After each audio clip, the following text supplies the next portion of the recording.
दोस्तों एक टाइम की बात है, यूएस में एक फैमिली थी जिसका नाम गॉट्रॉक्स फैमिली था। ये फैमिली बहुत से जनरेशन से थी। मजे की बात ये है कि इस फैमिली ने यूएस स्टॉक मार्केट के 100% शेयर ओन कर लिए थे, जिसकी इन्वेस्टमेंट पे उन्हें हर साल एक अच्छा रिटर्न मिलता था। और साथ ही साथ जो भी कंपनीज ईयरली डिविडेंड डिस्ट्रीब्यूट करते थे वो सारे इस फैमिली को मिलते थे, क्योंकि इस फैमिली ने 100% यूएस स्टॉक को ओन कर लिया था।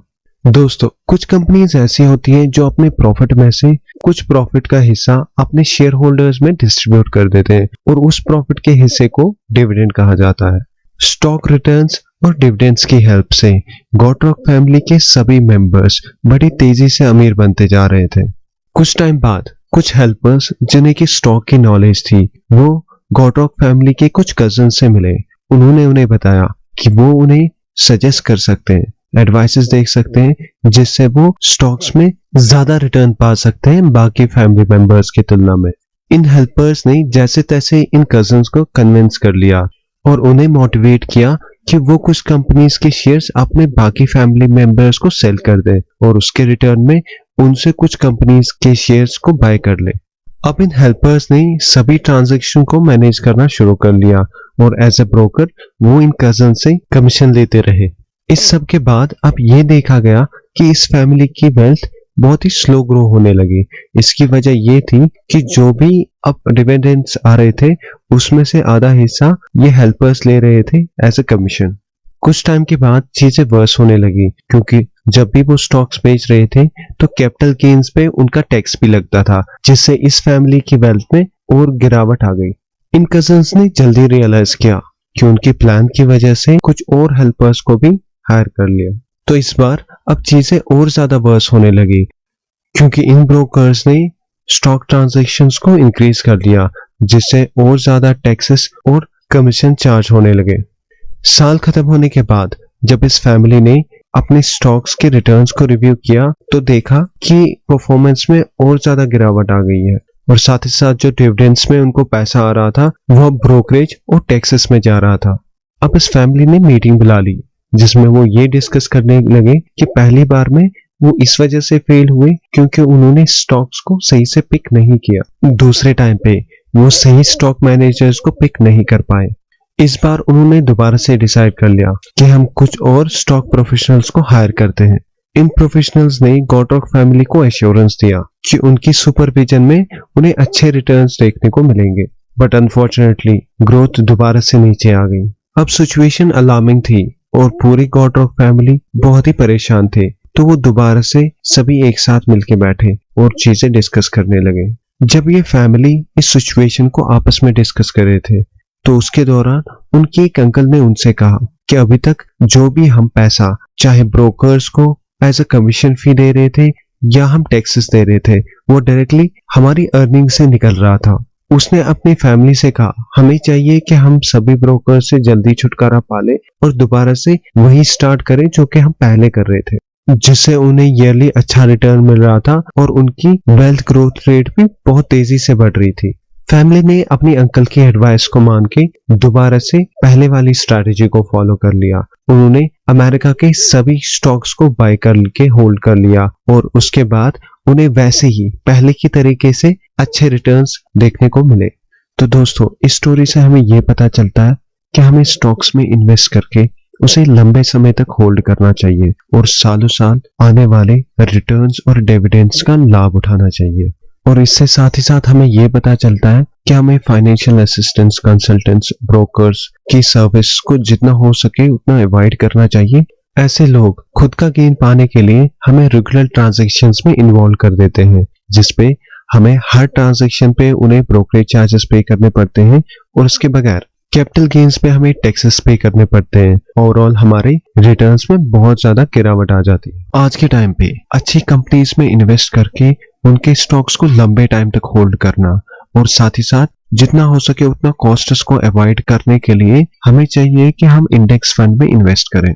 तो दोस्तों इंडेक्स फंड्स क्या होते हैं और उनमें इन्वेस्ट करने का क्या बेनिफिट है, इस सब को जानने के लिए आज हम बात करने वाले हैं book the little of common investing के बारे में, जिसे ऑथर जॉन बोगल ने लिखा है। तो आइए चलते हैं। तो दोस्तों सबसे पहले हम बात करते हैं कि इंडेक्स फंड्स क्या होते हैं। आपने सेंसेक्स या निफ्टी का नाम सुना ही होगा। ये दोनों इंडाइसेस हमें बताते हैं कि इंडियन स्टॉक मार्केट अभी कहां पे स्टैंड कर रहा है। निफ्टी में इंडिया के टॉप 50 कंपनीज आती हैं और वैसे ही सेंसेक्स में इंडिया के टॉप 30 कंपनीज आती हैं। दोस्तों इंडियन स्टॉक मार्केट में 5000 से ज्यादा कंपनीज आती है और जब कभी भी आप इंडिविजुअली किसी में भी कंपनी में इन्वेस्ट करते हैं तो आपके दिमाग में हमेशा रहता है कि क्या आपको ये कंपनी अच्छा रिटर्न देगी, क्या आपका पैसा इस कंपनी के स्टॉक्स को बाय करने के बाद सेफ रहेगा या नहीं रहेगा। अगर आप इंडिविजुअल स्टॉक्स में इन्वेस्ट कर रहे हो तो आपको चाहिए कि आप बहुत ज्यादा रिसर्च करो और उस रिसर्च के बाद ही आप इन्वेस्ट करो। और अगर आपके पास ज्यादा समय नहीं रहता रिसर्च के लिए तो आपके लिए सही है कि आप इंडेक्स फंड में इन्वेस्ट करें। इंडेक्स फंड एक ग्रुप होता है जिसमें इंडिया के टॉप कंपनीज आते हैं और अगर आप इन कंपनीज में इन्वेस्ट करते हैं इंडेक्स फंड के द्वारा तो लॉन्ग टर्म में आपको अच्छा रिटर्न मिल सकता है। जॉन बोगल जिन्होंने पहला इंडेक्स फंड इन्वेंट किया था, उनका आइडिया ये था कि शॉर्ट टर्म में चाहे मार्केट में कितना भी उतार चढ़ाव आए लेकिन लॉन्ग टर्म में मार्केट ग्रो होगा ही होगा। अच्छी बात यह है कि इंडेक्स फंड में उन्हीं कंपनीज को रखा जाता है जिनका कैपिटलाइजेशन हाई होता है और अगर किसी कंपनी का कैपिटलाइजेशन नीचे आ जाता है तो उसे इंडेक्स से बाहर कर दिया जाता है और उसके रिप्लेसमेंट में कोई और कंपनी आ जाती है। इंडेक्स में इन्वेस्ट करने का यह भी फायदा है कि इसकी फी बहुत लो होती है, 0.1 से लेकर मैक्सिमम 0.4 तक। इसकी वजह यह है कि इसमें फंड मैनेजर को ज्यादा दिमाग यूज नहीं करना पड़ता, वो सिंपली इंडेक्स को फॉलो करता है। एक और बात, इंडेक्स फंड में जो कंपनीज होती है वो किसी एक इंडस्ट्री से नहीं होती, इसमें वो सारी टॉप कंपनीज होती हैं जिन्होंने अपनी इंडस्ट्री में एक मेजर शेयर होल्ड करके रखा होता है और इसकी वजह से इंडेक्स फंड में आपके रिटर्न्स के चांसेस बहुत ज्यादा हाई होते हैं।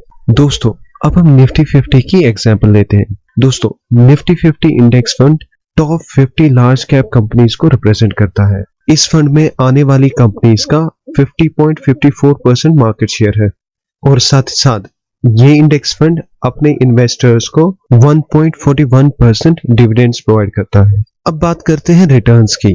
अगर आपने इस इंडेक्स फंड में आज से 5 साल पहले 8,786 रुपए और 20 पैसे इन्वेस्ट किए होते तो वो आज के टाइम पे बढ़ के 16,705 रुपए और 20 पैसे हो चुके होते और अगर हम इसे कैलकुलेट करें तो ये 13.71% कंपाउंडेड एनुअल ग्रोथ रेट बन जाता है। अब हम इस बुक में दिए गए हुए एक्टिवली मैनेज्ड फंड्स और पैसिवली मैनेज्ड फंड्स की बात करते हैं। दोस्तों आपने म्यूचुअल फंड्स के बारे में सुना होगा। इसमें एक कंपनी जिसमें बहुत सारे फंड मैनेजर्स होते हैं, ये फंड मैनेजर्स आपके, मेरे और बाकी कंपनीज के पैसे को डेट्स और इक्विटी में इन्वेस्ट करते हैं। ये फंड मैनेजर्स एक्टिवली आपके इन्वेस्टेड मनी पे अच्छा रिटर्न जनरेट करने की पूरी कोशिश कर लेते हैं, जिसके लिए वो हमेशा रिसर्च करने में लगे रहते हैं। ये फंड मैनेजर्स आपको 1 से 2% के एक्सपेंसेस रेशियो के अकॉर्डिंग चार्ज करते हैं। मान लीजिए आपने 1000 रुपए इन्वेस्ट किए हैं तो उस पे अगर 2% का एक्सपेंसेस रेशियो लगाया जाए तो वो 20 रुपए होता है, यानी कि फंड मैनेजर्स 1000 रुपए पे आपसे 20 रुपए लेंगे।